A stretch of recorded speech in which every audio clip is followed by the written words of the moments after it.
Thank you.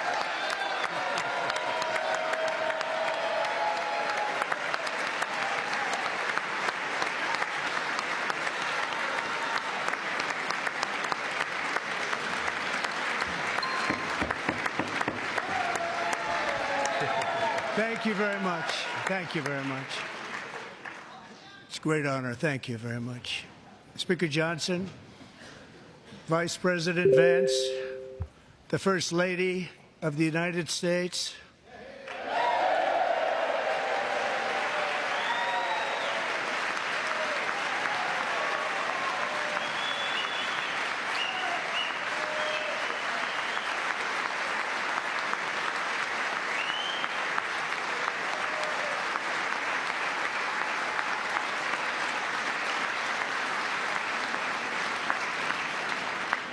members of the United States Congress, thank you very much.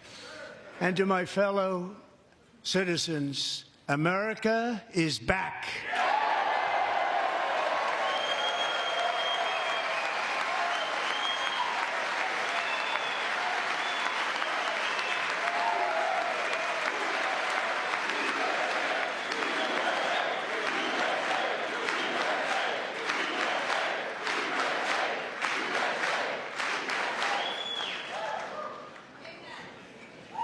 6 weeks ago, I stood beneath the dome of this Capitol and proclaimed the dawn of the golden age of America.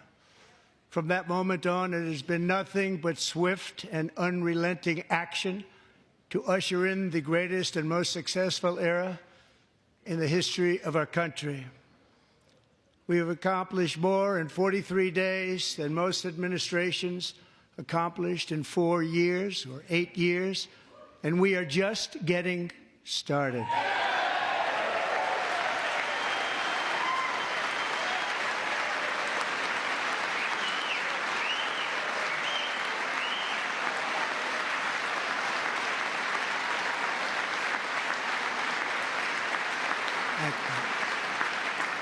I return to this chamber tonight to report that America's momentum is back, our spirit is back, our pride is back, our confidence is back, and the American dream is surging bigger and better than ever before.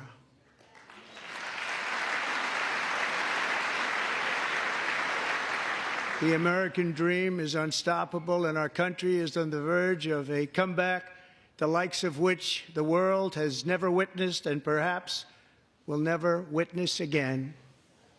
There's never been anything like it. The presidential election of November 5th was a mandate like has not been seen in many decades. We won all 7 swing states, giving us an electoral college victory of 312 votes.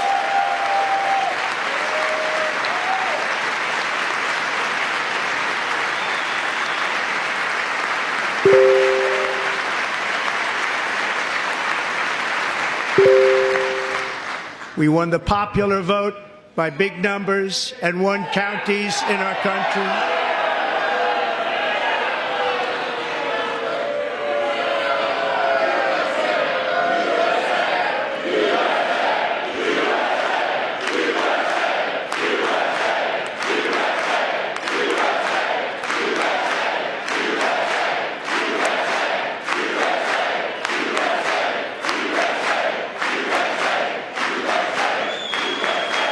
And won counties in our country, 2,700 to 525, on a map that reads almost completely red for Republican.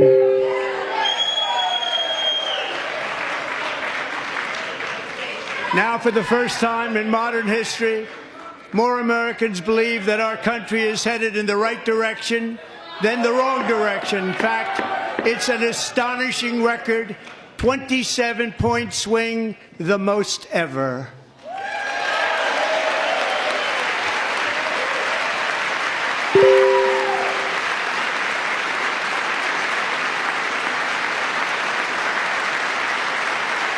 Likewise, small business optimism saw its single largest one-month gain ever recorded, a 41-point jump.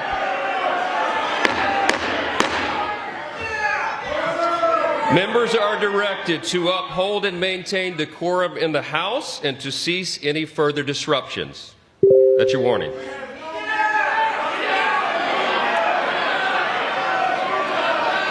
Members are engaging in willful and continuing breach of decorum, and the chair is prepared to direct the Sergeant-at-Arms to restore order to the joint session.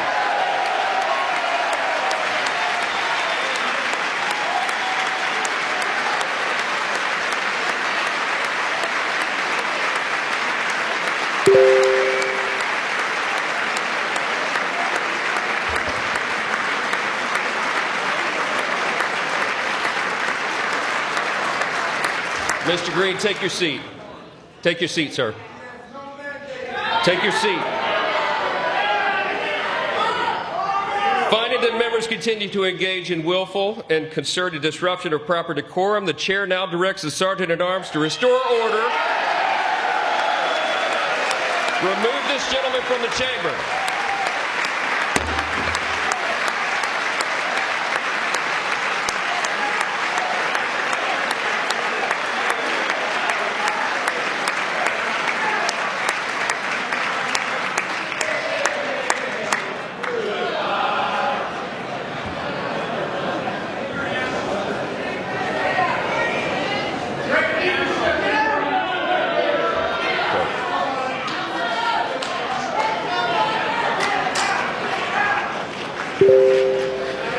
Members are directed to uphold and maintain decorum in the House. Mr. President, you continue. Thank you. Over the past 6 weeks, I have signed nearly 100 executive orders and taken more than 400 executive actions, a record to restore common sense, safety, optimism, and wealth all across our wonderful land. The people elected me to do the job, and I'm doing it.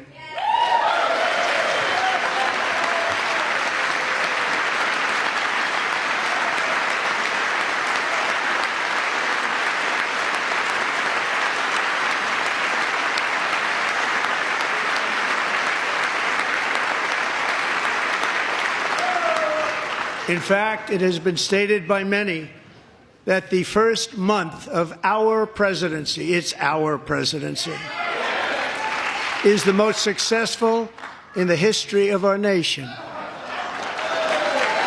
By many.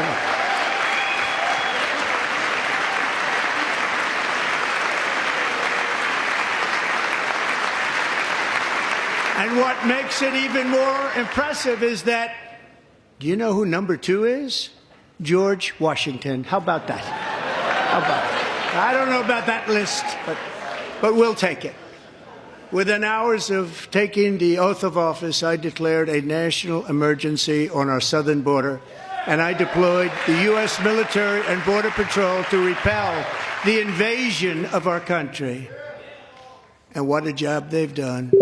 As a result, illegal border crossings last month were by far the lowest ever recorded, ever.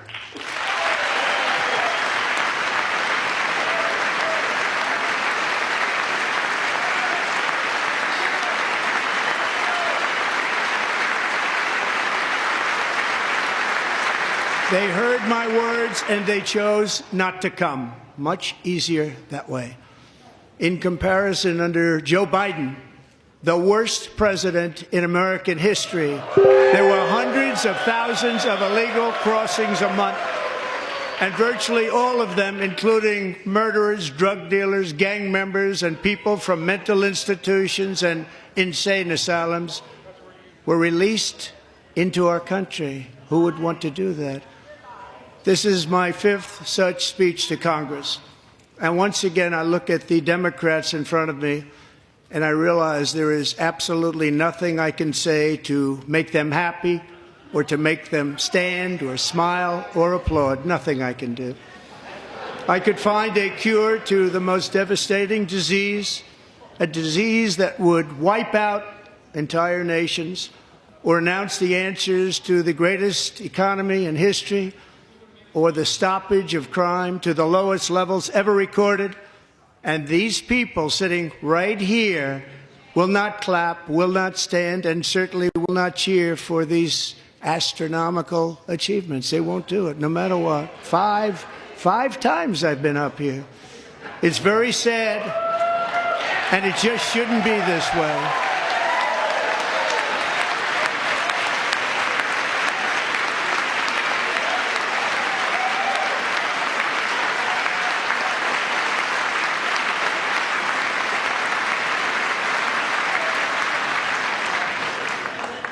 So Democrats sitting before me, for just this one night, why not join us in celebrating so many incredible wins for America? For the good of our nation, let's work together and let's truly make America great again.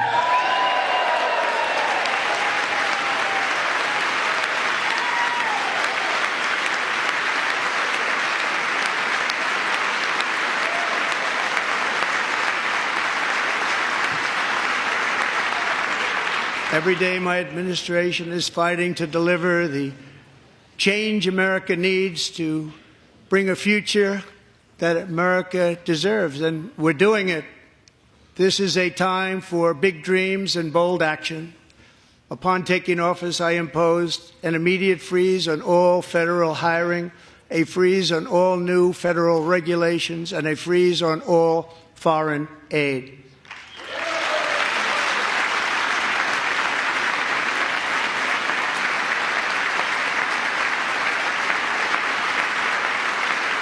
I terminated the ridiculous Green New Scam.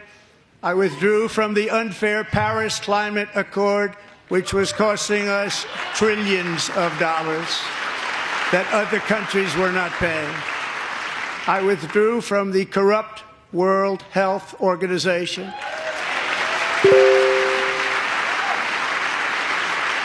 And I also withdrew from the anti-American UN Human Rights Council.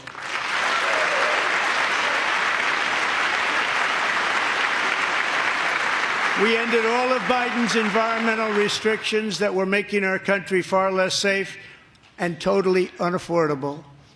And importantly, we ended the last administration's insane electric vehicle mandate, saving our auto workers and companies from economic destruction.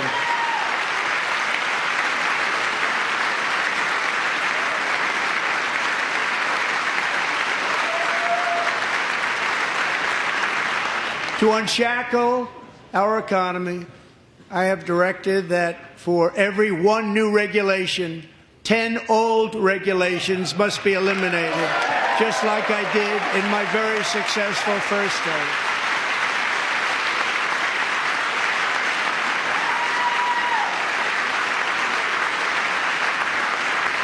And in that first term, we set records on ending unnecessary rules and regulations like no other president had done before.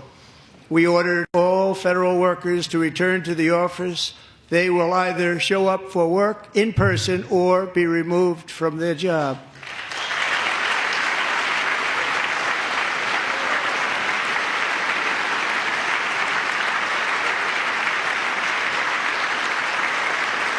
And we've ended weaponized government where, as an example, a sitting president is allowed to viciously prosecute his political opponent, like me. How did that work out? Not too good. Not too good.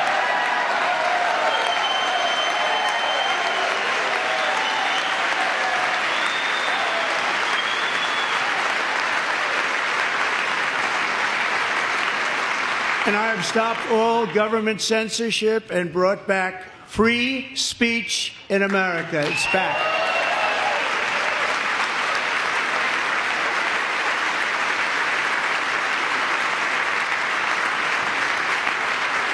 And 2 days ago, I signed an order making English the official language of the United States of America.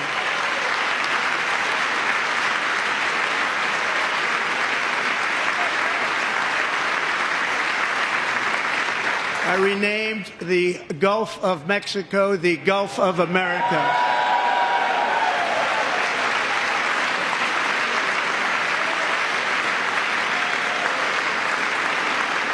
And likewise, I renamed, for a great president, William McKinley, Mount McKinley again. Beautiful Alaska. We love Alaska. We've ended the tyranny of so-called diversity, equity, and inclusion policies all across the entire federal government and indeed the private sector and our military. And our country will be woke no longer.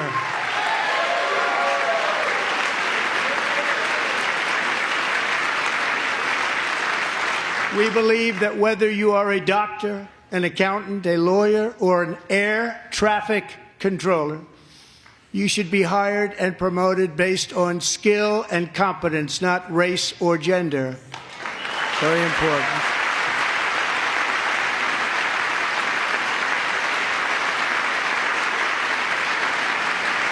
You should be hired based on merit. And the Supreme Court, in a brave and very powerful decision, has allowed us to do so. Thank you. Thank you very much. Thank you. We have removed the poison of critical race theory from our public schools, and I signed an order making it the official policy of the United States government that there are only two genders, male and female.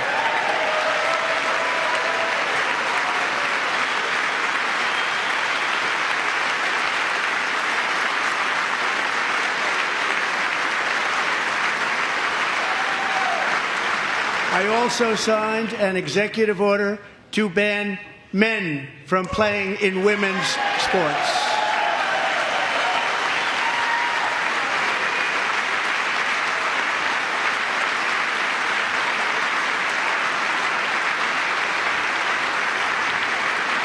Three years ago, Peyton McNabb was an all-star high school athlete, one of the best, preparing for a future in college sports. But when her girls' volleyball match was invaded by a male, he smashed the ball so hard in Peyton's face, causing traumatic brain injury, partially paralyzing her right side and ending her athletic career. It was a shot like she's never seen before. She's never seen anything like it. Peyton is here tonight in the gallery, and Peyton, from now on, schools will kick the men off the girls' team, or they will lose all federal funding.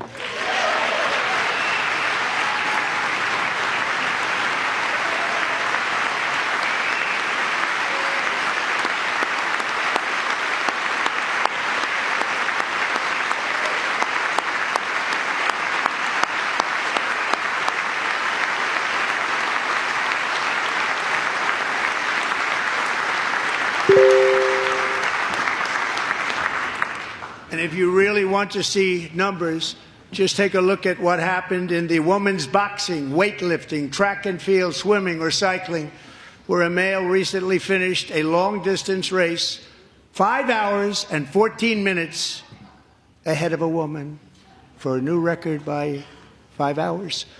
Broke the record by 5 hours. It's demeaning for women, and it's very bad for our country. We're not going to put up with it any longer.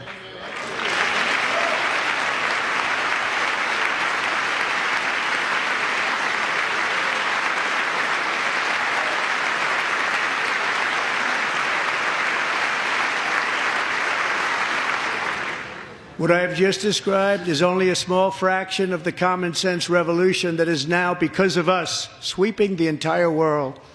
Common sense has become a common theme, and we will never go back. Never. Never going to let that happen.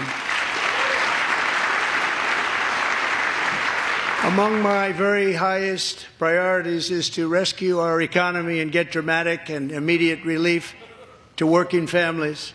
As you know, we inherited from the last administration an economic catastrophe and an inflation nightmare.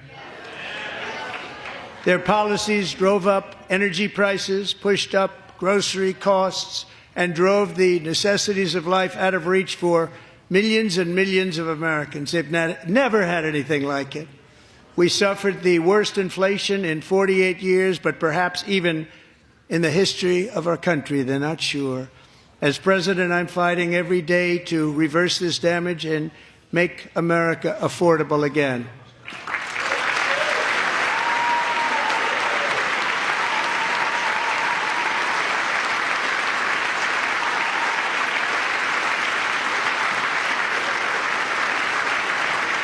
Joe Biden especially let the price of eggs get out of control. The egg price is out of control, and we're working hard to get it back down. Secretary, do a good job on that. You inherited a total mess from the previous administration. Do a good job.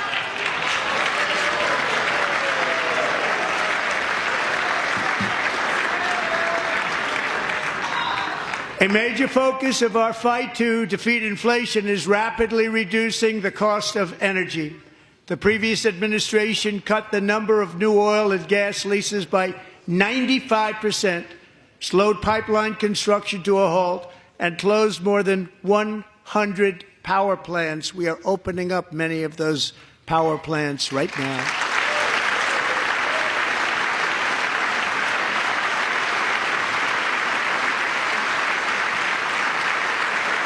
And frankly, we have never seen anything like it. That's why on my first day in office, I declared a national energy emergency. As you've heard me say many times, we have more liquid gold under our feet than any nation on earth, and by far.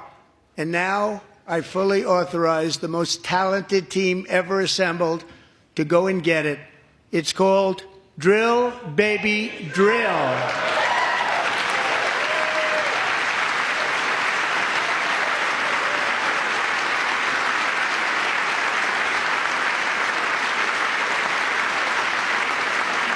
My administration is also working on a gigantic natural gas pipeline in Alaska, among the largest in the world, where Japan, South Korea, and other nations want to be our partner with investments of trillions of dollars each. There's never been anything like that one. It will be truly spectacular. It's all set to go. The permitting is gotten. And later this week, I will also take historic action to dramatically expand production of critical minerals and rare earths here in the USA.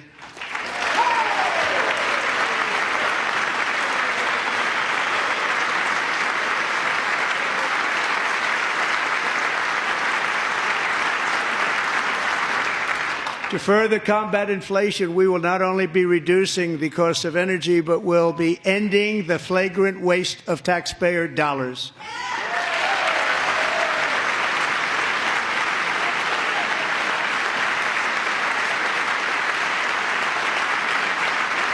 And to that end, I have created the brand new Department of Government Efficiency, DOGE. Perhaps you've heard of it. Perhaps.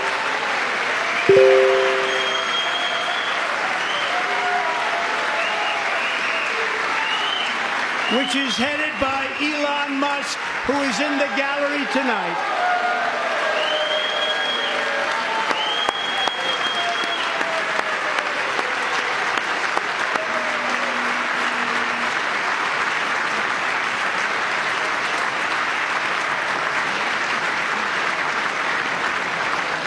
Thank you, Elon. He's working very hard. He didn't need this.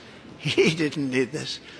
Thank you very much. We appreciate it. Everybody here, even this side, appreciates it, I believe. They just don't want to admit that. Just listen to some of the appalling waste we have already identified. $22 billion from HHS to provide free housing and cars for illegal aliens. $45 million for diversity, equity, and inclusion scholarships in Burma. $40 million to improve the social and economic inclusion of sedentary migrants. Nobody knows what that is. $8 million to promote LGBTQI+ in the African nation of Lesotho, which nobody has ever heard of. $60 million for indigenous peoples and Afro-Colombian empowerment in Central America, $60 million. $8 million for making mice transgender. This is real. $32 million for a left-wing propaganda operation in Moldova. $10 million for male circumcision in Mozambique. $20 million for the Arab Sesame Street in the Middle East. It's a program. $20 million for a program. $1.9 billion to recently created Decarbonization of Homes Committee, headed up, and we know she's involved. Just at the last moment, the money was passed over by a woman named Stacey Abrams. Have you ever heard of her? A $3.5 million consulting contract for lavish fish monitoring. $1.5 million for voter confidence in Liberia. $14 million for social cohesion in Mali. $59 million for illegal alien hotel rooms in New York City. He's a real estate developer. He's done very well. $250,000 to increase vegan local climate action innovation in Zambia. $42 million for social and behavior change in Uganda. $14 million for improving public procurement in Serbia. $47 million for improving learning outcomes in Asia. Asia's doing very well with learning. We know what we're doing. We should use it ourselves. And $101 million for DEI contracts at the Department of Education. The most ever paid, nothing even like it. Under the Trump administration, all of these scams, and they're far worse, but I didn't think it was appropriate to talk about them. They're so bad. Many more have been found out and exposed and swiftly terminated by a group of very intelligent, mostly young people, headed up by Elon, and we appreciate it. We found hundreds of billions of dollars of fraud.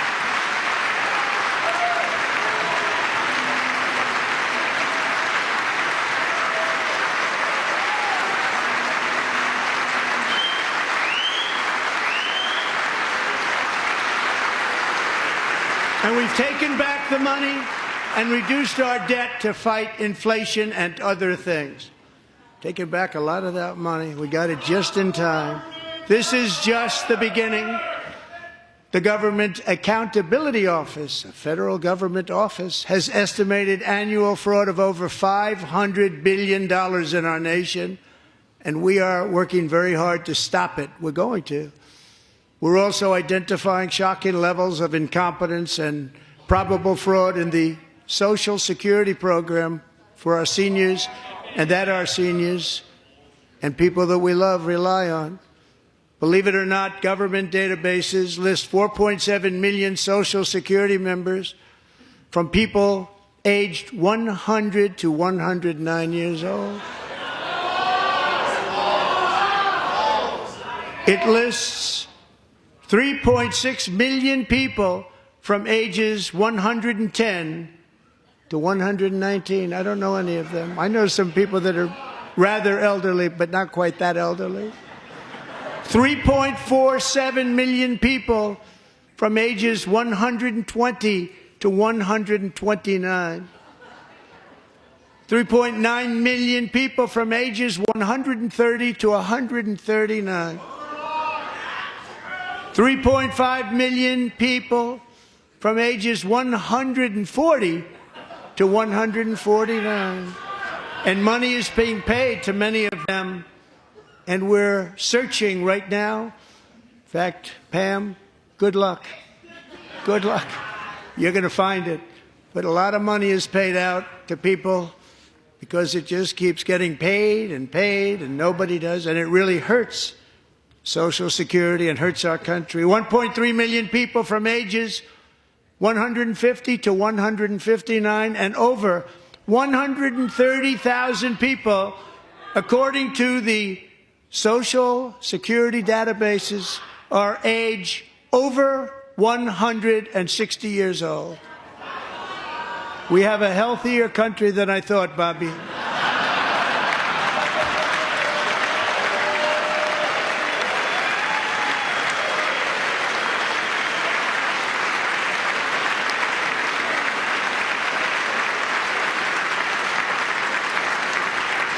Including, to finish, 1,039 people between the ages of 220 and 229, one person between the age of 240 and 249, and one person is listed at 360 years of age. More than 100 years older than our country. But we're going to find out where that money's going, and it's not going to be pretty. By slashing all of the fraud, waste, and theft we can find, we will defeat inflation, bring down mortgage rates, lower car payments and grocery prices, protect our seniors, and put more money in the pockets of American families.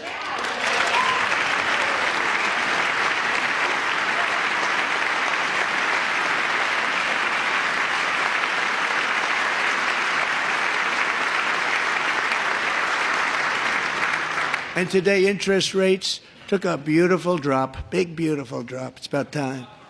And in the near future, I want to do what has not been done in 24 years, balance the federal budget. We're going to balance it.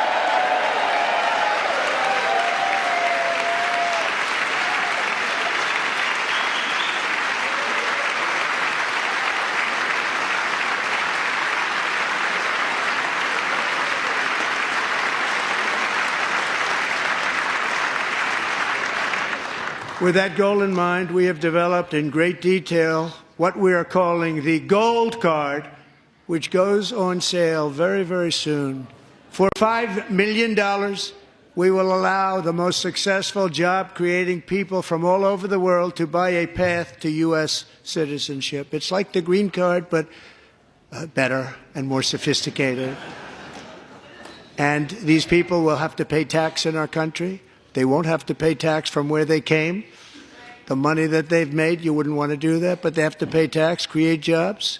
They'll also be taking people out of colleges and paying for them so that we can keep them in our country instead of having them being forced out. Number one, at the top school, as an example, being forced out and not being allowed to stay and create tremendous numbers of jobs and great success for a company out there. So while we take out the criminals, killers, traffickers, and child predators who are allowed to enter our country under the open border policy of these people, the Democrats, the Biden administration, the open border insane policies that you've allowed to destroy our country, we will now bring in brilliant, hardworking, job-creating people. They're going to pay a lot of money, and we're going to reduce our debt with that money.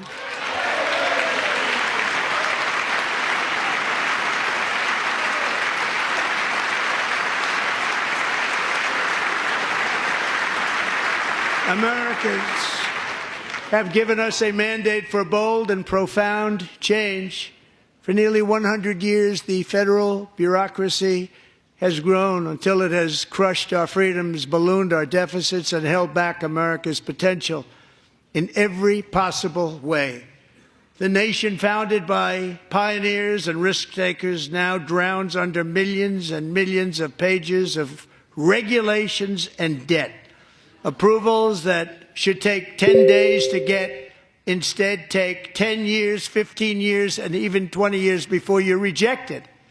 Meanwhile, we have hundreds of thousands of federal workers who have not been showing up to work.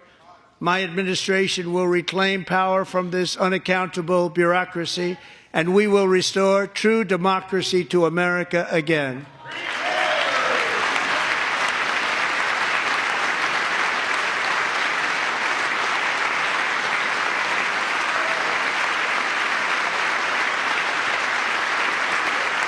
And any federal bureaucrat who resists this change will be removed from office immediately. Because we are draining the swamp. It's very simple. And the days of rule by unelected bureaucrats are over.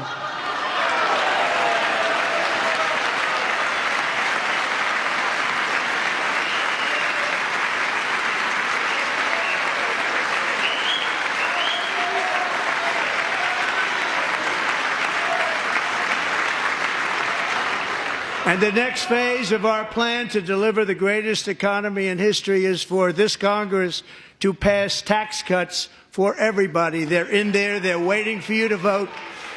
And I'm sure that the people on my right, I don't mean the Republican right, but my right here, I'm sure you're going to vote for those tax cuts, because otherwise I don't believe the people will ever vote you into office. So I'm doing you a big favor by telling you that.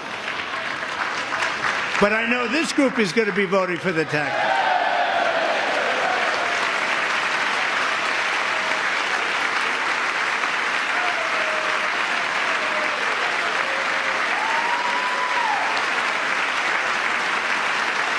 Thank you.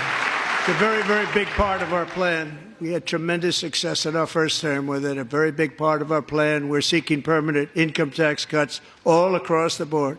And to get urgently needed relief to Americans hit especially hard by inflation, I'm calling for no tax on tips, no tax on overtime, and no tax on Social Security benefits for our great seniors.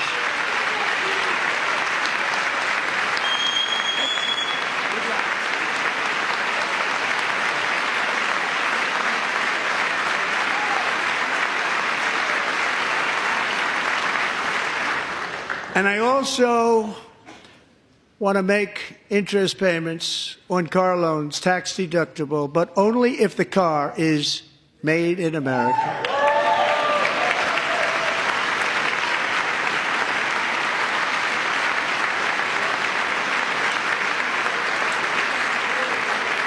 And by the way, we're going to have growth in the auto industry like nobody's ever seen. Plants are opening up all over the place. Deals are being made. Never seen. That's a combination of the election win and tariffs. It's a beautiful word, isn't it? That, along with our other policies, will allow our auto industry to absolutely boom. It's going to boom. Spoke to the majors today, all three, the top people, and they're so excited. In fact, already numerous car companies have announced that they will be building massive automobile plants in America, with Honda just announcing a new plant in Indiana, one of the largest anywhere in the world.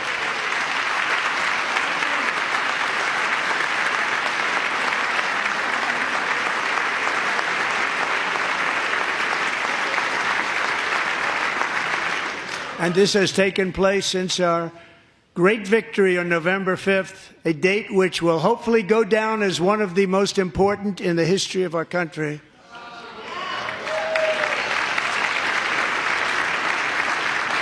In addition, as part of our tax cuts, we want to cut taxes on domestic production and all manufacturing.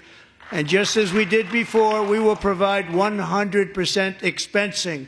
It will be retroactive to January 20th, 2025.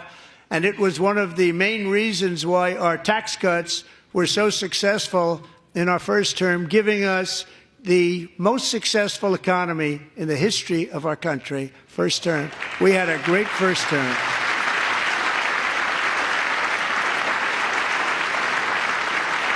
If you don't make your product in America, however, under the Trump administration, you will pay a tariff, and in some cases, a rather large one. Other countries have used tariffs against us for decades, and now it's our turn to start using them against those other countries. On average, the European Union, China, Brazil, India, Mexico, and Canada, have you heard of them? And countless other nations charge us tremendously higher tariffs than we charge them. It's very unfair. India charges us auto tariffs higher than 100%. China's average tariff on our products is twice what we charge them. And South Korea's average tariff is 4 times higher. Think of that, 4 times higher. And we give so much help militarily and in so many other ways to South Korea. But that's what happens. This is happening by friend and foe. This system is not fair to the United States and never was. And so on April 2nd, I wanted to make it April 1st, but I didn't want to be accused of April Fool's Day. That's not, just one day cost us a lot of money. But we're going to do it in April. I'm a very superstitious person. April 2nd, reciprocal tariffs kick in. And whatever they tariff us, other countries, we will tariff them. That's reciprocal, back and forth. Whatever they tax us, we will tax them. If they do non-monetary tariffs to keep us out of their market, then we will do non-monetary barriers to keep them out of our market. There's a lot of that, too. They don't even allow us in their market. We will take in trillions and trillions of dollars and create jobs like we have never seen before. I did it with China and I did it with others, and the Biden administration couldn't do anything about it because there was so much money they couldn't do anything about it. We have been ripped off for decades by nearly every country on earth, and we will not let that happen any longer.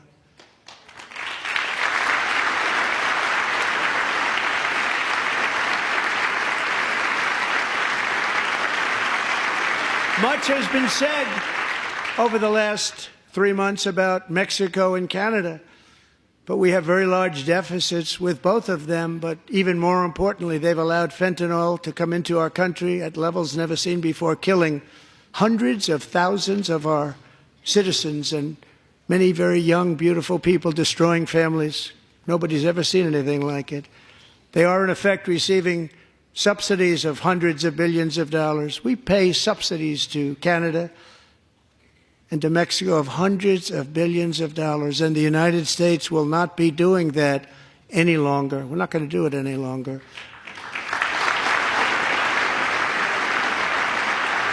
Thanks to our America First policies we're putting into place, we have had $1.7 trillion of new investment in America in just the past few weeks. The combination of the election and our economic policies that people of SoftBank, one of the most brilliant anywhere in the world, announced a $200 billion investment. OpenAI and Oracle, Larry Ellison, announced $500 billion investment, which they wouldn't have done if Kamala had won. Apple announced $500 billion investment. Tim Cook called me. He said, I cannot spend it fast enough. It's going to be much higher than that, I believe. They'll be building their plants here instead of in China. And just yesterday, Taiwan Semiconductor, the biggest in the world, most powerful in the world, has a tremendous amount, 97% of the market, announced a $165 billion investment to build the most powerful chips on earth right here in the USA.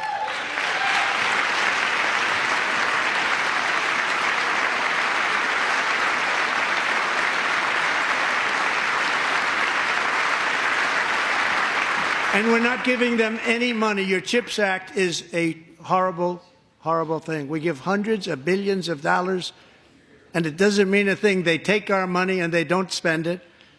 All that meant to them, we're giving them no money. All that was important to them was they didn't want to pay the tariffs, so they came and they're building, and many other companies are coming. We don't have to give them money.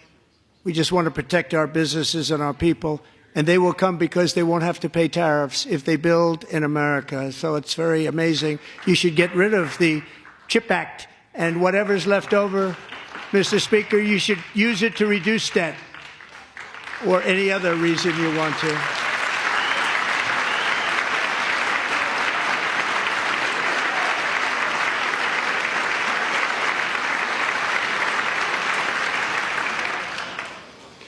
Our new trade policy will also be great for the American farmer. I love the farmer, who will now be selling into our home market, the USA, because nobody is going to be able to compete with you. Because there's goods that come in from other countries and companies, they're really in a bad position in so many different ways. They're uninspected.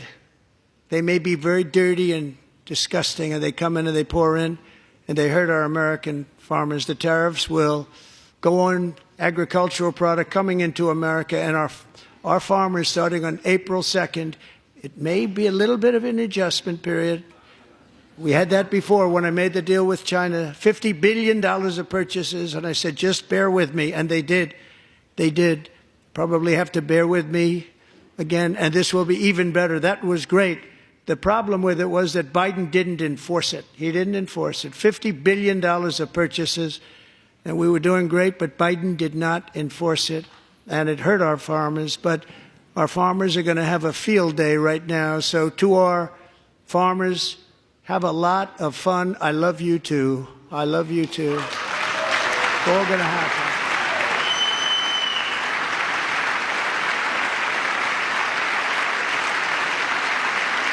And I have also imposed a 25% tariff on foreign aluminum, copper, lumber, and steel, because if we don't have, as an example, steel and lots of other things, we don't have a military, and frankly, we just won't have a country very long. Here today is a proud American steelworker, fantastic person from Decatur, Alabama, Jeff Denard. Has been working at the same steel plant for 27 years in a job that has allowed him to serve as the captain of his local volunteer fire department, raise 7 children with his beautiful wife, Nicole, and over the years provide a loving home for more than 40 foster children. So great, Jeff.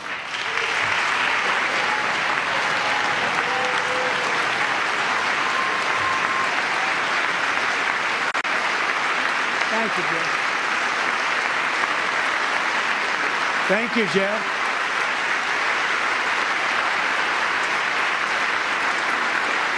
Stories like Jeff's remind us that tariffs are not just about protecting American jobs. They're about protecting the soul of our country. Tariffs are about making America rich again and making America great again, and it's happening, and it will happen rather quickly. There'll be a little disturbance, but we're okay with that. It won't be much. No, you're not. Oh. And look where Biden took us. Very low, the lowest we've ever been. Jeff, I want to thank you very much. And I also want to recognize another person who has devoted herself to foster care community. She works so hard on it. A very loving person, our magnificent First Lady of the United States.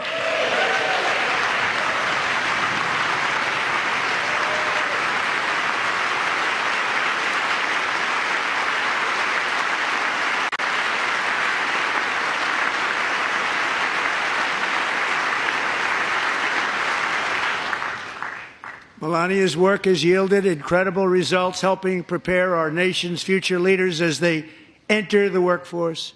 Our First Lady is joined by 2 impressive young women, very impressive. Haley Ferguson, who benefited from the First Lady's Fostering the Future initiative and is poised to complete her education and become a teacher. And Elliston Berry, who became a victim of an illicit deepfake image produced by a peer. With Elliston's help, the Senate just passed the Take It Down Act, and this is so important. Thank you very much, John. John Thune, thank you. Stand up, John.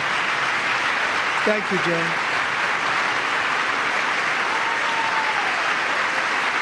Thank you all very much.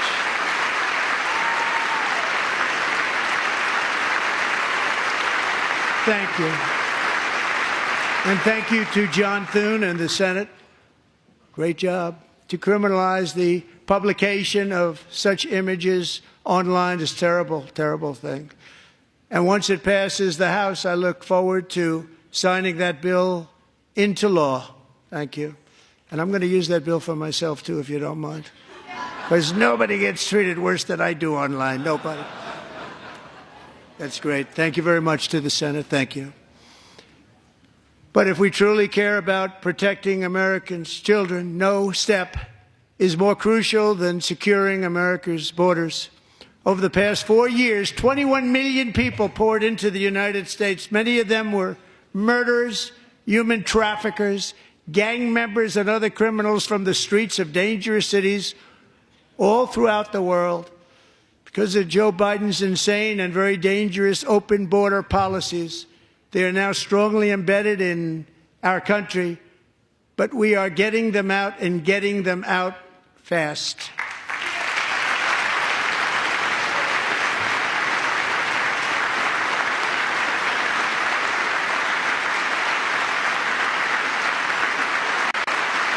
And I want to thank Tom Homan and Christy. I want to thank you and Paul of Border Patrol. I want to thank you. What a job they've all done. Everybody, Border Patrol, ICE, law enforcement in general is incredible. We have to take care of our law enforcement. Have to.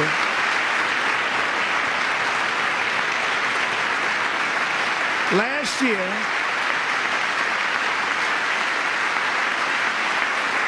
a brilliant 22-year-old nursing student named Laken Riley, the best in her class, admired by everybody, went out for a jog on the campus of the University of Georgia. That morning, Laken was viciously attacked, assaulted, beaten, brutalized, and horrifically murdered. Laken was stolen from us by a savage illegal alien gang member who was arrested while trespassing across Biden's open southern border and then set loose into the United States under the heartless policies of that failed administration. It was indeed a failed administration. He had then been arrested and released in a Democrat-run sanctuary city, a disaster, before ending the life of this beautiful young angel. With us this evening are Laken's beloved mother, Allison, and her sister, Lauren.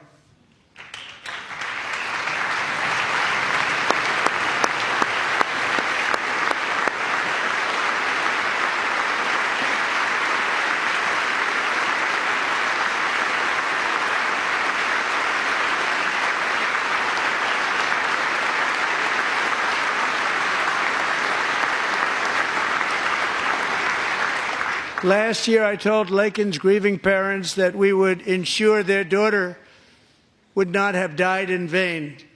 That's why the very first bill I signed into law as your 47th president mandates the detention of all dangerous criminal aliens who threaten public safety. It's a very strong, powerful act.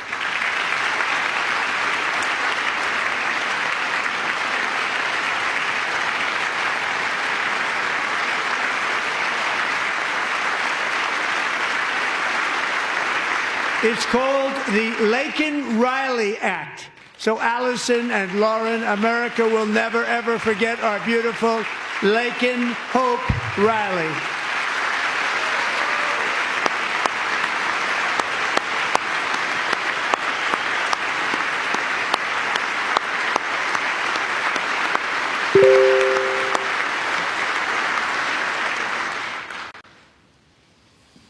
Thank you very much. Since taking office, my administration has launched the most sweeping border and immigration crackdown in American history, and we quickly achieved the lowest numbers of illegal border crossers ever recorded. Thank you.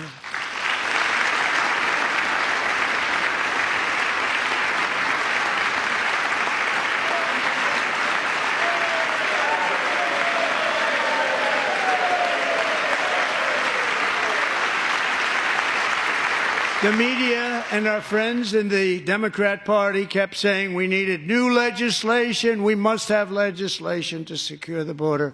But it turned out that all we really needed was a new president.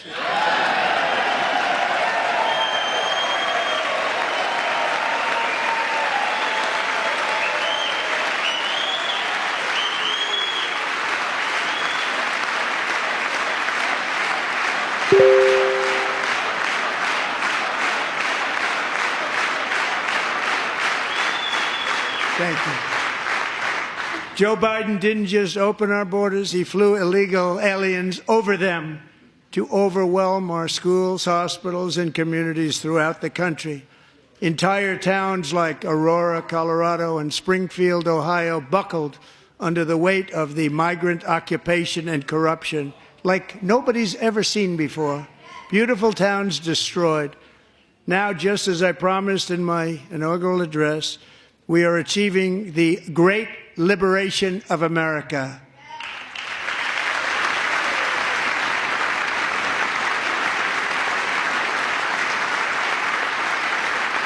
But there still is much work to be done. Here tonight is a woman I have gotten to know, Alexis Nungari from Houston.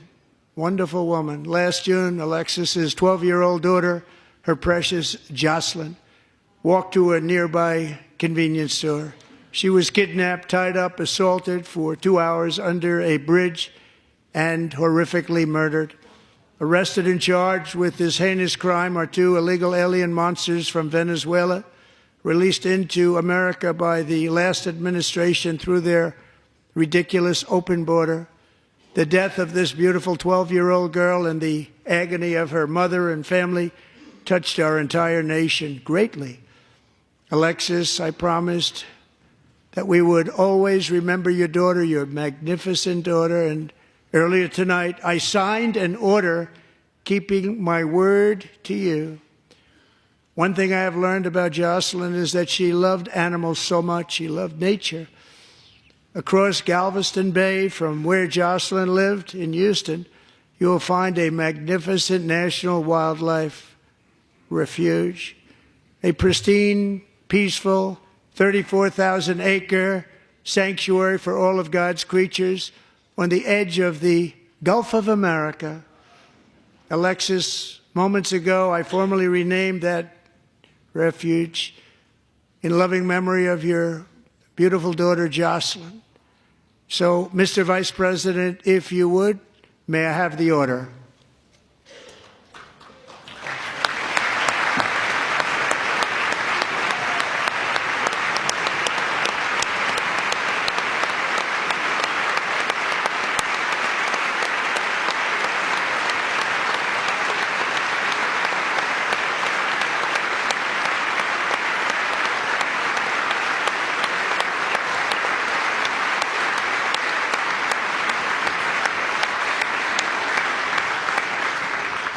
Thank you very much.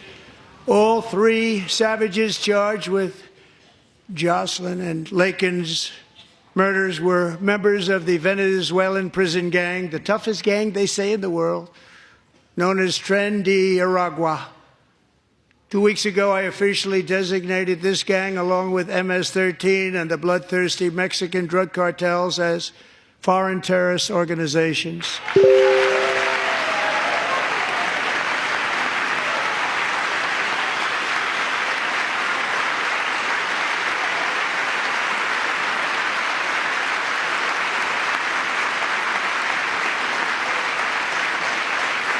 They are now officially in the same category as ISIS, and that's not good for them. Countless thousands of these terrorists were welcomed into the U.S. by the Biden administration. But now every last one will be rounded up and forcibly removed from our country, or, if they're too dangerous, put in jails, standing trial in this country, because we don't want them to come back ever. With us this evening is a warrior on the front lines of that battle, Border Patrol Agent Roberto Ortiz. Great guy.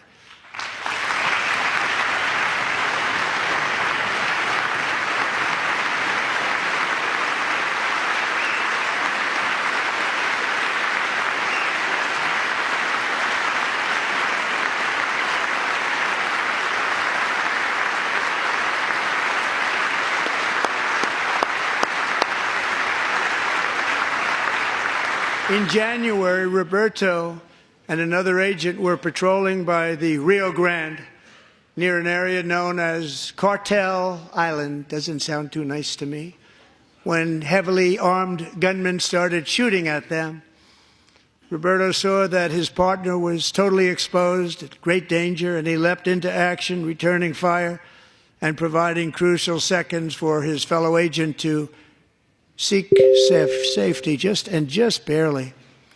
I have some of the prints of that event, and it was not good. Agent Ortiz, we salute you for your great courage and for your line of fire that you took, and for the bravery that you showed. We honor you, and we will always honor you. Thank you, Roberto, very much.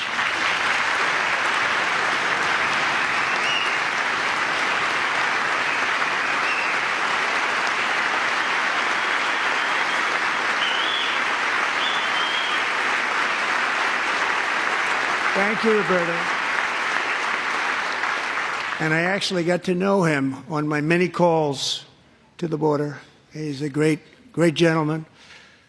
The territory to the immediate south of our border is now dominated entirely by criminal cartels that murder, rape, torture, and exercise total control. They have total control over a whole nation, posing a grave threat to our national security. The cartels are waging war on America, and it's time for America to wage war on the cartels, which we are doing.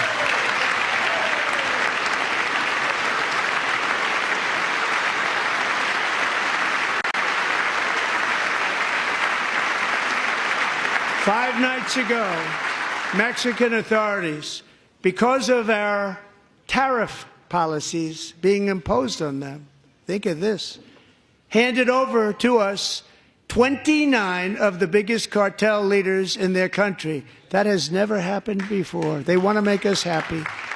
First time ever. But we need Mexico and Canada to do much more than they've done, and they have to stop the fentanyl and drugs pouring into the USA. They're going to stop it. I have sent Congress a detailed funding request laying out exactly how we will eliminate these threats to protect our homeland and complete the largest deportation operation in American history, larger even than current record holder President Dwight D. Eisenhower, a moderate man, but someone who believed very strongly in borders. Americans expect Congress to send me this funding without delay so I can sign it into law. So, Mr. Speaker, John Thune, both of you, I hope you're going to be able to do that, Mr. Speaker. Thank you. Mr. Leader, thank you. Thank you very much. And let's get it to me. I'll sign it so fast, you won't even believe it.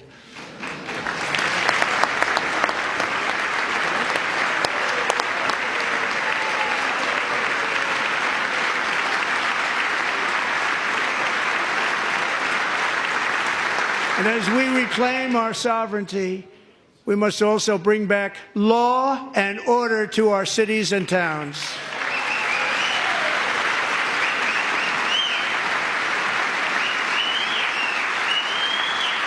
In recent years, our justice system has been turned upside down by radical left lunatics. Many jurisdictions virtually ceased enforcing the law against dangerous repeat offenders while weaponizing law enforcement against political opponents like me. My administration has acted swiftly and decisively to restore fair, equal, and impartial justice under the constitutional rule of law, starting at the FBI and the DOJ. Pam, good luck. Cash, wherever you may be, good luck. Good luck. Pam Bondi. Good luck. So important. Going to do a great job. Cash, thank you. Thank you, Cash.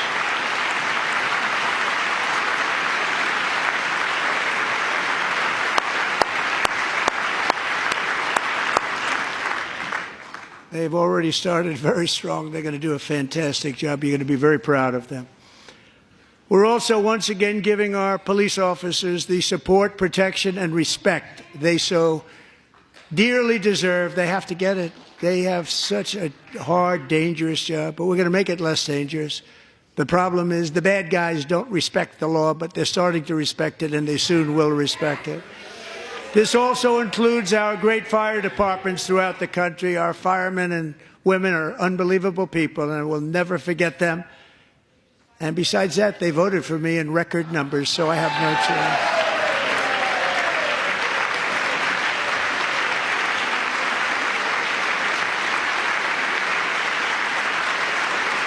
1 year ago this month, 31-year-old New York police officer Jonathan Diller, unbelievably wonderful person and a great officer, was gunned down at a traffic stop on Long Island. I went to his funeral. The vicious criminal charged with his murder had 21 prior arrests, and they were rough arrests, too. He was a real bad one. The thug in the seat next to him had 14 prior arrests, and went by the name of Killer. He was Killer. He killed other people, they say, a lot of them. I attended Officer Diller's service, and when I met his wife and one-year-old son, Ryan, it was very inspirational, actually. His widow's name is Stephanie, and she is here tonight. Stephanie, thank you very much, Stephanie. Thank you very much.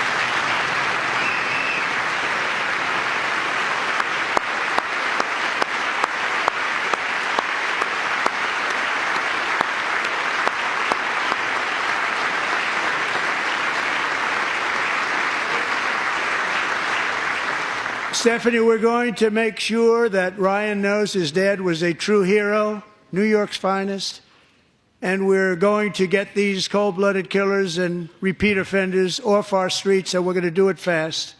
Got to stop it. They get out with 28 arrests. They push people into subway trains. They hit people over the head, back of the head with baseball bats. We got to get them out of here. I've already signed an executive order requiring a mandatory death penalty for anyone who murders a police officer, and tonight I'm asking Congress to pass that policy into permanent law.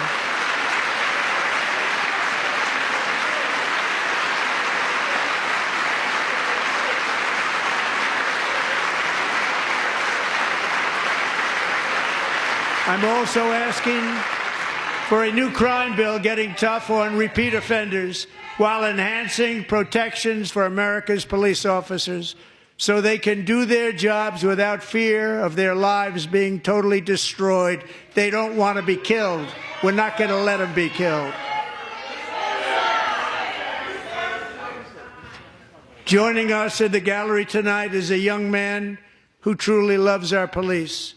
His name is DJ Daniel. He is 13 years old, and he has always dreamed of becoming a police officer.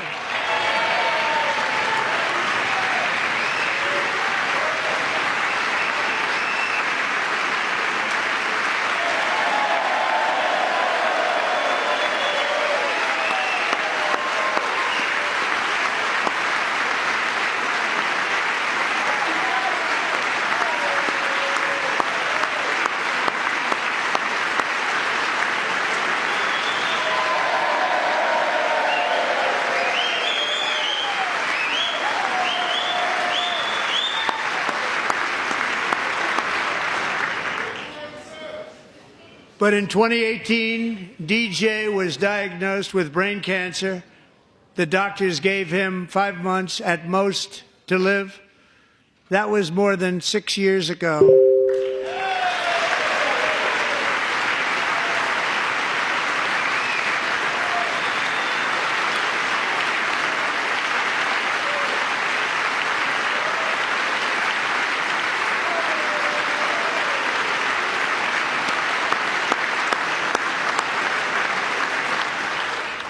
Since that time, DJ and his dad have been on a quest to make his dream come true, and DJ has been sworn in as an honorary law enforcement officer, actually a number of times. The police love him, the police departments love him. And tonight, DJ, we're going to do you the biggest honor of them all. I am asking our new Secret Service Director, Sean Curran, to officially make you an agent of the United States Secret Service.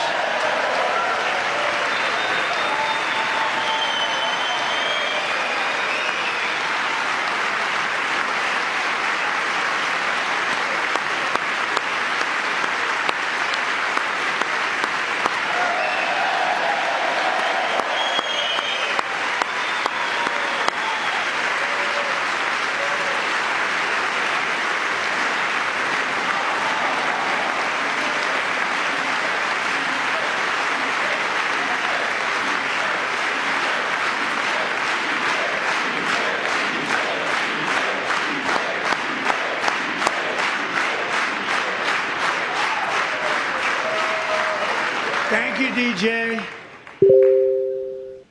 DJ's doctors believe his cancer likely came from a chemical he was exposed to when he was younger. Since 1975, rates of child cancer have increased by more than 40%. Reversing this trend is one of the top priorities for our new presidential commission to make America healthy again, chaired by our new Secretary of Health and Human Services, Robert F. Kennedy, Jr.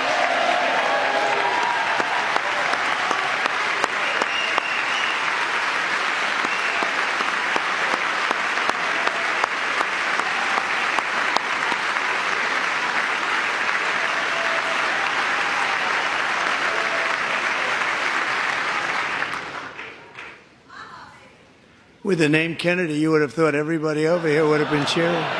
How quickly they forget. Our goal is to get toxins out of our environment, poisons out of our food supply, and keep our children healthy and strong. As an example, not long ago, and you can't even believe these numbers, 1 in 10,000 children had autism, 1 in 10,000. And now it's 1 in 36. There's something wrong. 1 in 36. Think of that. So we're going to find out what it is, and there's nobody better than Bobby and all of the people that are working with you. You have the best to figure out what is going on. Okay, Bobby? Good luck. It's a very important job. Thank you.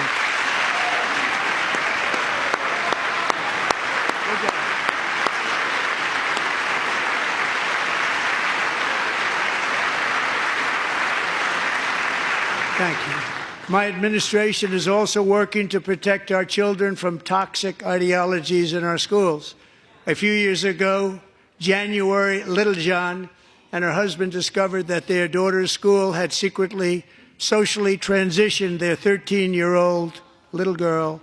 Teachers and administrators conspired to deceive January and her husband while encouraging her daughter to use a new name and pronouns.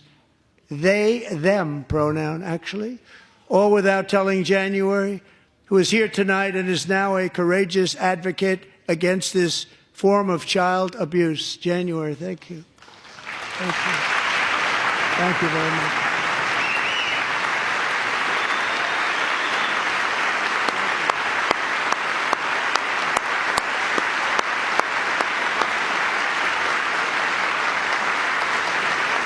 Thank you. Stories like this are why, shortly after taking office, I signed an executive order banning public schools from indoctrinating our children with transgender ideology.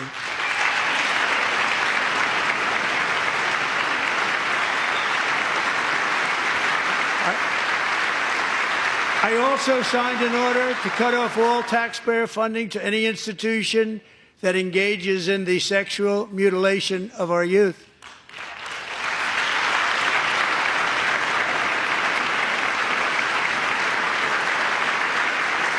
And now I want Congress to pass a bill permanently banning and criminalizing sex changes on children and forever ending the lie that any child is trapped in the wrong body. This is a big lie.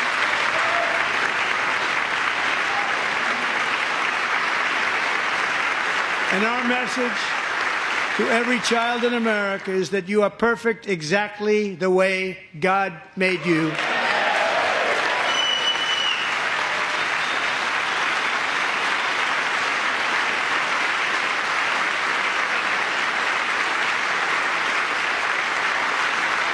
Because we're getting wokeness out of our schools and out of our military, and it's already out, and it's out of our society. We don't want it. Wokeness is trouble. Wokeness is bad.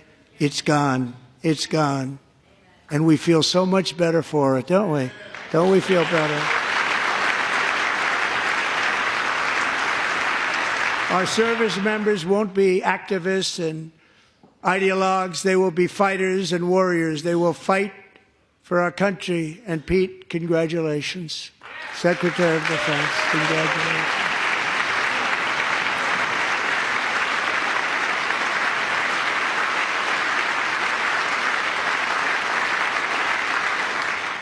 And he's not big into the woke movement, I can tell you. I know him well. I am pleased to report that in January, the U.S. Army had its single best recruiting month in 15 years, and that all armed services are having among the best recruiting results ever in the history of our services. What a difference.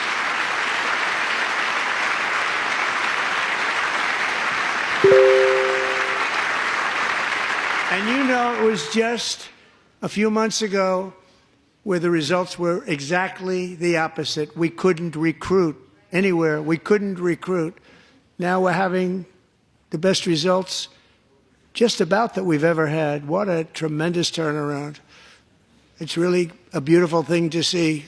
People love our country again. It's very simple. They love our country, and they love being in our military again. So it's a great thing, and thank you very much. Great job. Thank you.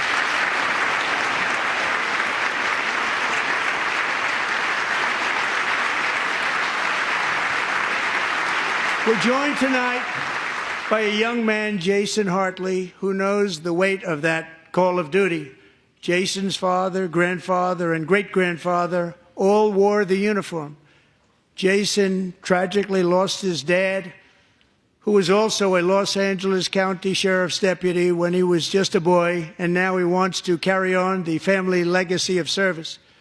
Jason is a senior in high school, a six-letter varsity athlete, a really good athlete, they say, a brilliant student with a 4.46, that's good, GPA.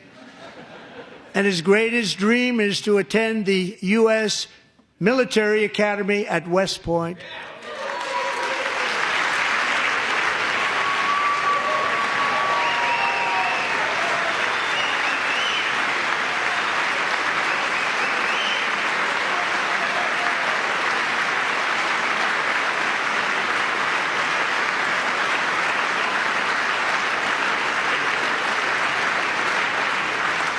And Jason, that's a very big deal getting in. That's a hard one to get into. But I'm pleased to inform you that your application has been accepted. You will soon be joining the Corps of Cadets.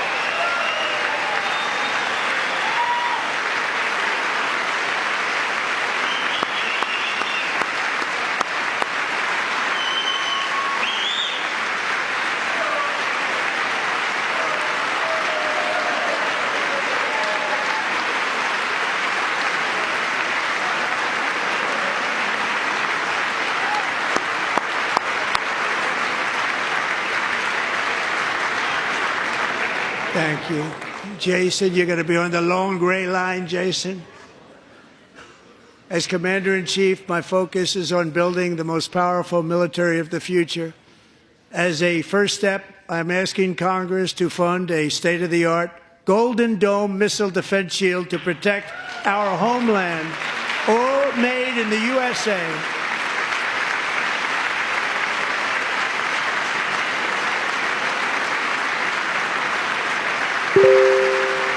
And Ronald Reagan wanted to do it long ago, but the technology just wasn't there, not even close. But now we have the technology. It's incredible, actually. And other places, they have it. Israel has it. Other places have it. And the United States should have it too, right, Tim, right? They should have it too. So I want to thank you. But it's a very, very important. This is a very dangerous world. We should have it. We want to be protected, and we're going to protect our citizens like never before. To boost our defense industrial base, we are also going to resurrect the American shipbuilding industry, including commercial shipbuilding and military shipbuilding.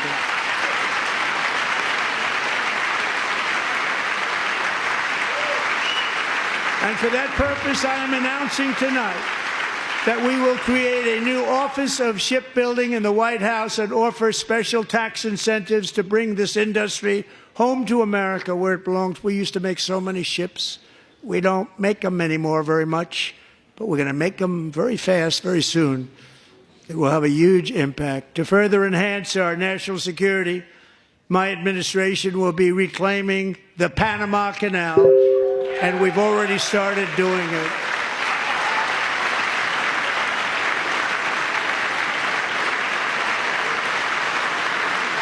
Just today, a large American company announced they are buying both ports around the Panama Canal and lots of other things having to do with the Panama Canal and a couple of other canals.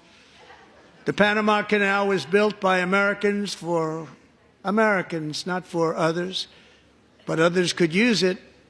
But it was built at tremendous cost of American blood and treasure. 38,000 workers died building the Panama Canal.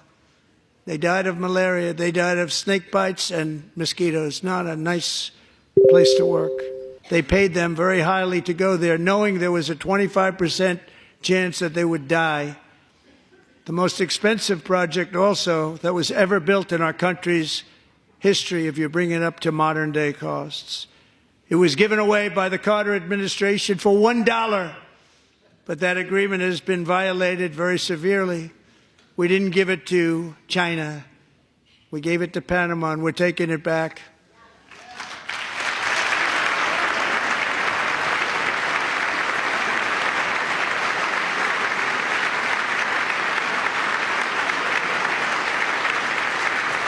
And we have Marco Rubio in charge. Good luck, Marco. Now, we know who to blame if anything goes wrong. Marco's been amazing, and he's going to do a great job. Think of it. He got 100 votes. You know, he was approved with actually 99, but the 100th was this gentleman, and I feel very certain. So let's assume he got 100 votes. And I'm either very, very happy about that or I'm very concerned about it. But he's already proven. I mean, he's a great gentleman. He's respected by everybody, and we appreciate you voting for Marco. He's going to do a fantastic job. Thank you. Thank you. He's doing a great job. Great job. And I also have a message tonight for the incredible people of Greenland. We strongly support your right to determine your own future. And if you choose, we welcome you into the United States of America. We need Greenland for national security and even international security, and we're working with everybody involved to try and get it. But we need it really for international world security, and I think we're going to get it. One way or the other, we're going to get it. We will keep you safe. We will make you rich, and together we will take Greenland to heights like you have never thought possible before. It's a very small population, but very, very large piece of land and very, very important for military security. America is once again standing strong against the forces of radical Islamic terrorism. 3.5 years ago, ISIS terrorists killed 13 American service members and countless others in the Abbey Gate bombing during the disastrous and incompetent withdrawal from Afghanistan. Not that they were withdrawing, it was the way they withdrew. Perhaps the most embarrassing moment in the history of our country. Tonight, I am pleased to announce that we have just apprehended the top terrorist responsible for that atrocity, and he is right now on his way here to face the swift sword of American justice.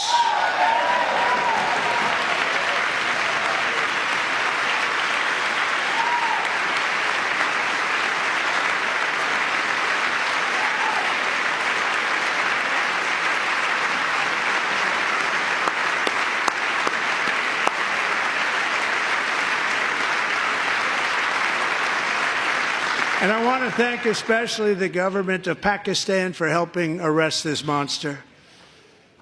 This was a very momentous day for those 13 families who I actually got to know very well, most of them, whose children were murdered, and the many people that were so badly, over 42 people, so badly injured on that fateful day in Afghanistan. What a horrible day. Such incompetence was shown. That when Putin saw what happened, I guess he said, wow, maybe this is my chance. That's how bad it was. Should have never happened. Grossly incompetent people. I spoke to many of the parents and loved ones, and they're all in our hearts tonight. Just spoke to them on the phone. We had a big call. Every one of them called, and everybody was on the line, and they did nothing but cry with happiness. They were very happy, as happy as you can be under those circumstances. Their child, brother, sister, son, daughter was killed for no reason whatsoever. In the Middle East, we're bringing back our hostages from Gaza. In my first term, we achieved one of the most groundbreaking peace agreements in generations, the Abraham Accords.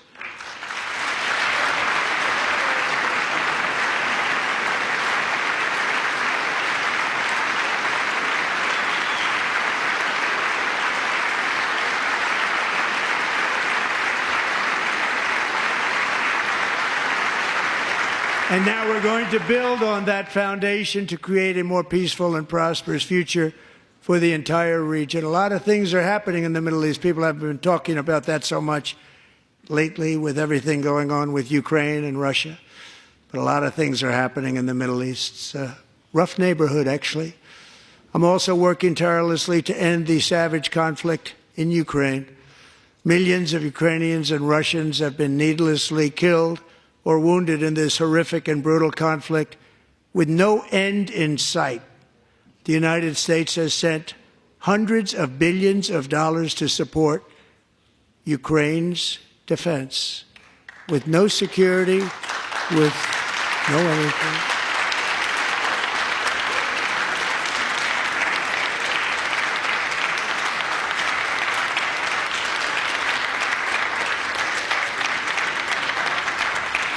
Do you want to keep it going for another 5 years? Yeah, you would say Pocahontas says yes.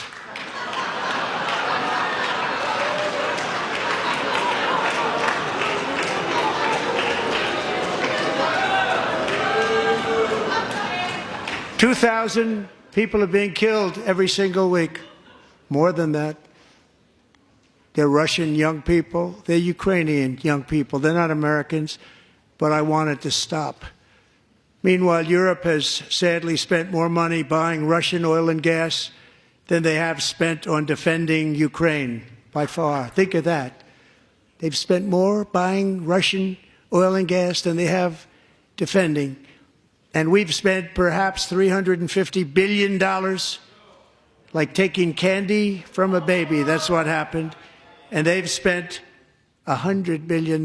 What a difference that is. And we have an ocean separating us, and they don't. But we're getting along very well with them, and lots of good things are happening. Biden has authorized more money in this fight than Europe has spent by billions and billions of dollars. It's hard to believe that they wouldn't have stopped it and said at some point, come on, let's equalize. You got to be equal to us. But that didn't happen. Earlier today, I received an important letter from President Zelensky of Ukraine. The letter reads, Ukraine is ready to come to the negotiating table as soon as possible to bring lasting peace closer. Nobody wants peace more than the Ukrainians, he said. My team and I stand ready to work under President Trump's strong leadership to get a peace that lasts. We do really value how much America has done to help Ukraine maintain its sovereignty and independence. Regarding the agreement on minerals and security, Ukraine is ready to sign it at any time that is convenient for you. I appreciate that he sent this letter, just got it a little while ago.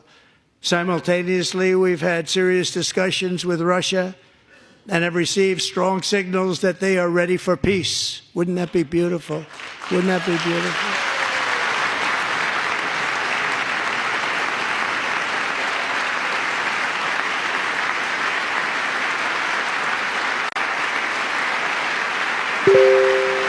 Wouldn't that be beautiful?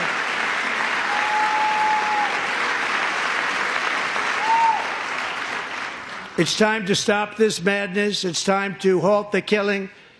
It's time to end this senseless war. If you want to end wars, you have to talk to both sides.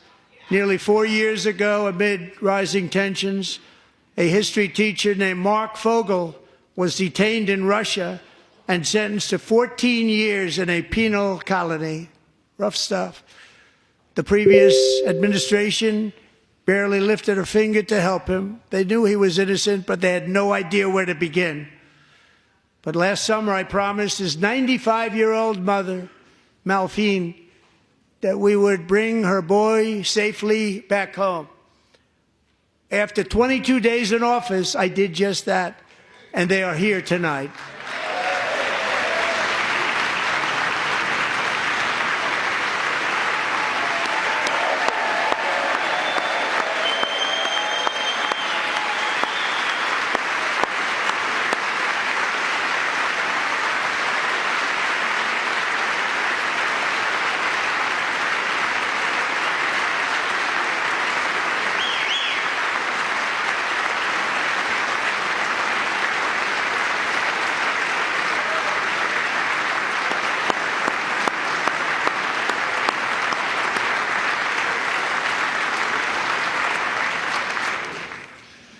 To Mark and his great mom, we are delighted to have you safe and sound and with us. As fate would have it, Mark Fogel was born in a small rural town in Butler, Pennsylvania. Have you heard of it? Where his mother has lived for the past 78 years. I just happened to go there last July 13th for a rally. That was not pleasant. And that is where I met his beautiful mom right before I walked onto that stage. And I told her I would not forget what she said about her son. And I never did I? Never forgot. Less than 10 minutes later, at that same rally, gunfire rang out, and a sick and deranged assassin unloaded 8 bullets from his sniper's perch into a crowd of many thousands of people. My life was saved by a fraction of an inch, but some were not so lucky. Corey Comparator was a firefighter, a veteran, a Christian, a husband, a devoted father, and above all, a protector. When the sound of gunshots pierced the air, it was a horrible sound. Corey knew instantly what it was and what to do. He threw himself on top of his wife and daughters and shielded them from the bullets with his own body. Corey was hit really hard. You know the story from there. He sacrificed his life to save theirs. 2 others, very fine people, were also seriously hit. But thankfully, with the help of 2 great country doctors, we thought they were gone and they were saved. So those doctors had great talent. We're joined by Corey's wife, Helen, who was his high school sweetheart, and their 2 beloved daughters, Allison and Kaylee. Thank you.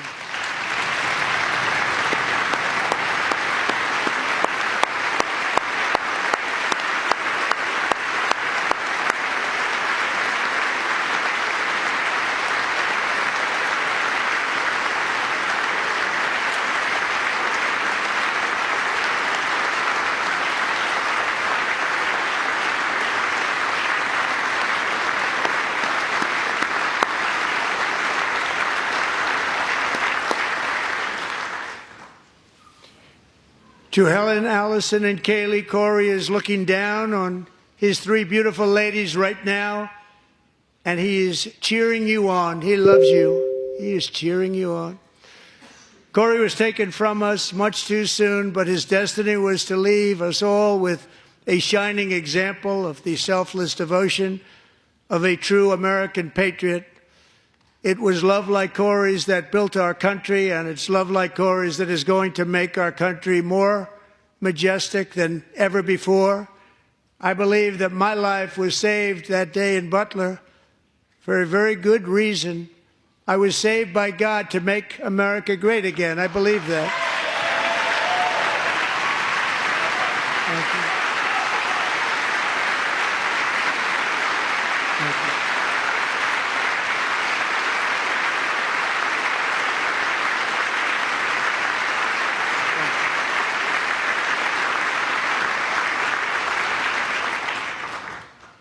Thank you very much. From the patriots of Lexington and Concord to the heroes of Gettysburg and Normandy, from the warriors who crossed the Delaware to the trailblazers who climbed the Rockies, and from the legends who soared at Kitty Hawk to the astronauts who touched the moon, Americans have always been the people who defied all odds, transcended all dangers, made the most extraordinary sacrifices, and did whatever it took to defend our children, our country, and our freedom. And as we have seen in this chamber tonight, that same strength, faith, love, and spirit is still alive and thriving in the hearts of the American people. Despite the best efforts of those who would try to censor us, silence us, break us, destroy us, Americans are today a proud, free, sovereign, and independent nation that will always be free, and we will fight for it till death. We will never let anything happen to our beloved country, because we are a country of doers, dreamers, fighters, and survivors. Our ancestors crossed a vast ocean, strode into the unknown wilderness, and carved their fortunes from the rock and soil of a perilous and very dangerous frontier. They chased our destiny across a boundless continent. They built the railroads, laid the highways, and graced the world with American marvels like the Empire State Building, the mighty Hoover Dam, and the towering Golden Gate Bridge.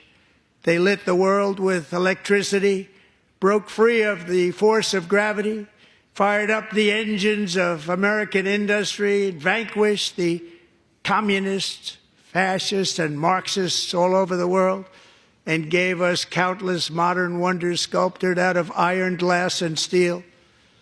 We stand on the shoulders of these pioneers who won and built the modern age, these workers who poured their sweat into the skylines of our cities, these warriors who shed their blood on fields of battle and gave everything they had for our rights and for our freedom. Now it is our time to take up the righteous cause of American liberty, and it is our turn to take America's destiny into our own hands and begin the most thrilling days in the history of our country. This will be our greatest era. With God's help, over the next 4 years, we are going to lead this nation even higher, and we are going to forge the freest, most advanced, most dynamic, and most dominant civilization ever to exist on the face of this earth. We are going to create the highest quality of life, build the safest and wealthiest and healthiest and most vital communities anywhere in the world. We are going to conquer the vast frontiers of science, and we are going to lead humanity into space and plant the American flag on the planet Mars and even far beyond.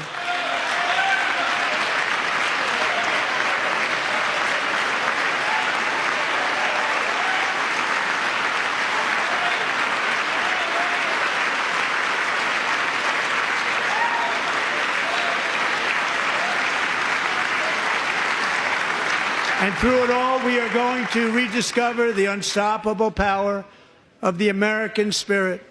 And we are going to renew unlimited promise of the American dream. Every single day, we will stand up and we will fight, fight, fight for the country our citizens believe in and for the country our people deserve.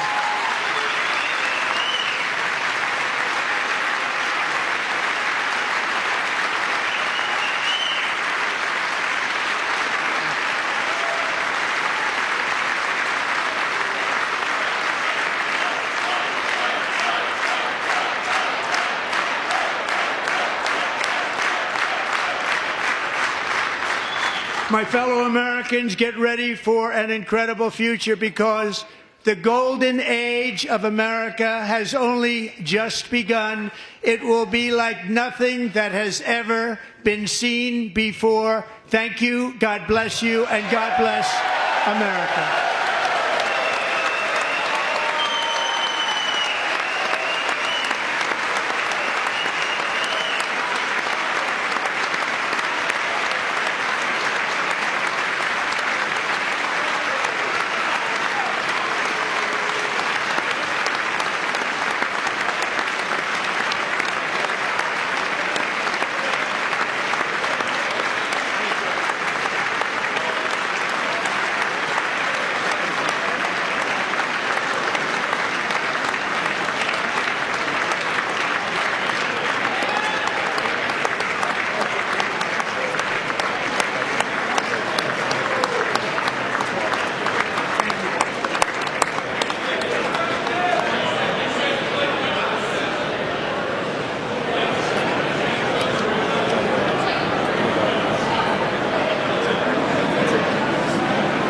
very much. Great job. Thank you. Great honor.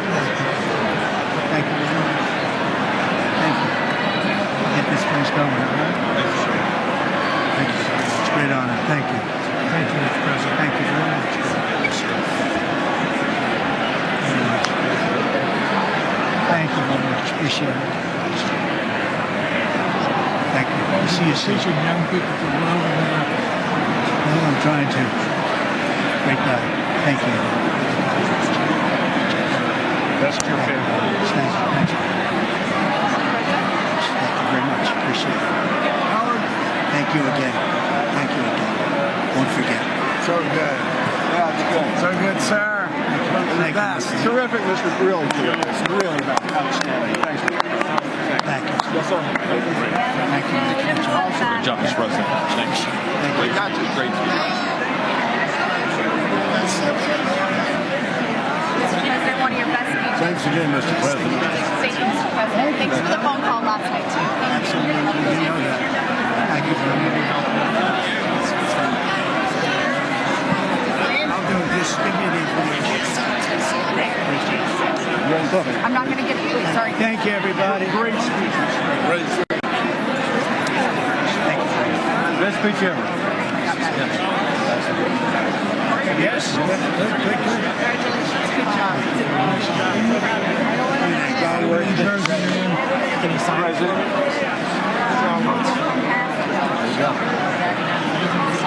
President Roger Williams, thanks for the call. I love Roger Williams. Thank you. You don't have to introduce yourself. Mr. President. I know you better than you do, Roger. Thank you so much. It's my great baseball player. America Good is- job. Great job you're doing. America is back. Thank you so much, Welcome you Mr. back in President. Pennsylvania anytime, sir. They stood for. Thank you all. They stood for another country, not our country. That was phenomenal. It's sir. hard to believe, isn't it? That was fantastic, sir. That was amazing. Thank you very much. Thank you. Quick selfie. Mr. President. Good job, Mr. President. Thank you so much. Great speech, sir. Yes, President back in Pennsylvania. Oh, they're just careful. I was standing on that. Oh, good. How you doing? All right? Did you get a chance to shake his hand earlier? Do you want me to get a picture of you shaking his hand or anything? You're good. Thank you very much. Let's do biofilm. Thank you, darling. Sir, thank you. I love you. Best speech on the floor ever. Yeah, it was so good. Thank you So very good. much. You rocked it, Mr. President. We're with you, 100%. Crush. Thank you. Really good. It was awesome. Congratulations. President. Best speech ever. Thank you. It was. Fantastic. Mr. President, that was a great speech. That was awesome. It was. Thank you. Great job. Let's go. Get down to that. You get down. Good luck. Yes, sir. Thank you. It's so great. Thank you, everybody. Good job. Thank you for mentioning God needs to help us. Thank you, Mr. It's President. true. Mr. President. Thank you. Thank you. Great speech. Great speech. Thanks for taking my call. Good luck. Yeah. My man. Thank you for standing You strong. really triggered those people. Tremendous, Mr. President. Thank Somebody you. did. Thank you so much. Thanks for the beneficial ownership and this week. That was Oh, a good yeah. one. Thanks for mentioning farmers. Well, we love our farmers. Thank you, man. Thank you, Mr. President. You earned this night. Thank you very much. Appreciate it. Worked hard. Thank you, man. Proud of you. Thank you, Mr. President. Thank you so much. Thank you. Great again, brother. Thank you. Good being here. I did indeed. You better believe it. Very well Good done, sir. endorsement. President, home run. Thank you very much. job. Killed it. Thank you, Mr. President. Thank you, everybody. You did great. Thank you. Good job. Thank you. Great to see you. Slam dunk. You're doing good. Thank you, sir. You did amazing, per usual. Thank you. I'll see you. Thank you. Yes, sir. Thank you. Hey, cheese. Thank you. Love you, Mr. President. Yes. Thank you, everybody. Look at this beautiful. New congressman from Eastern Washington. We've never met. Oh, Michael that's Baumgartner. good. I was one of Mike Leach's best friends. Oh, that's He thinks good. very Oh, highly Mike of you. was- oh, he was great. Tremendous. He was a great guy. Great What a speech. speech. Great. Thank you. Thank you very much. Mr. Virginia, you did a great job. Yeah, thank you very much. Home run, Mr. Yeah, you're President. right. Yeah. Home run. Home run. That was a good President, good to see you, sir. Good job. Good job. Thank you very much. Looking good. Look at him. I need to talk to you about some buildings, some public buildings. You let me know. I will. Thanks, sir. Mr. President.